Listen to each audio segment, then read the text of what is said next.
Hello traders, welcome back to my YouTube channel. दोस्तों, GBP/NZD का मैंने आज से 2 या 3 दिन पहले एनालिसिस करके बताया था और मैंने कहा था ये बाय की एंट्री है। ठीक है, तो ये मैं आपको थोड़ी सी पहले वीडियो सुना देता हूँ पिछली अपनी,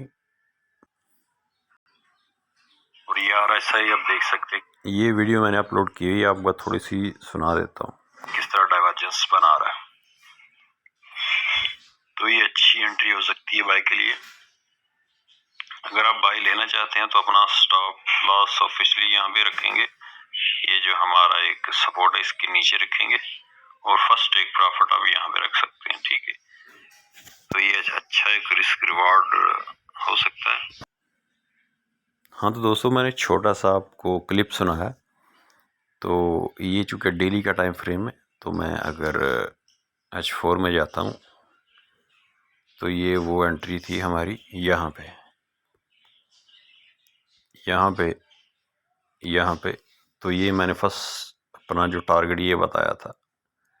ठीक है, तो ये कितना पे बनता है? तकरीबन ये बनता है 326 से लेके 300, 400, 500, तकरीबन 250-250 पिप बनता है। बहुत बड़ा, बहुत ही बड़ी यानी एक ये ट्रेड थी। तो एनालिसिस आपने देखा। अब उसकी बुनियाद क्या थी? देखिए, ये बहुत ही सिंपल था।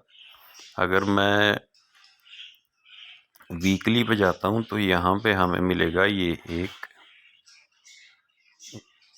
देखिए, ये रेजिस्टेंस। अब इस रेजिस्टेंस को ये सपोर्ट मार्केट बनाएगा।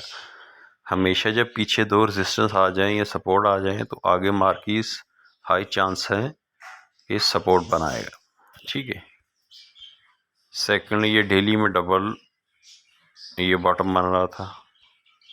ये देखिए डबल बॉटम है। और H4 में अगर देखें तो यहाँ पे आप देखें मार्केट ने स्ट्रक्चर को ब्रेक किया था। लो लो लो हाई लो लो, अगेन मार्केट ने यहाँ से अपना स्ट्रक्चर ब्रेक कर दिया था। ये देखिए, तो ये एक डबल बॉटम के लिए मार्केट नीचे आया। ठीक है, उसके बाद ये देखिए कैसा चला। ठीक है, ये आपके सामने है। ठीक है, तो वीडियो अच्छी लगी हो तो लाइक कीजिए। अगर हमारा ग्रुप ज्वाइन करना चाहते हैं तो डिस्क्रिप्शन में लिंक मिल जाएगा, वहाँ से जाके अपना अकाउंट ओपन कर सकते हैं। ठीक है, कोई सवाल है तो कमेंट बॉक्स में पूछ सकते हैं। Thanks for watching.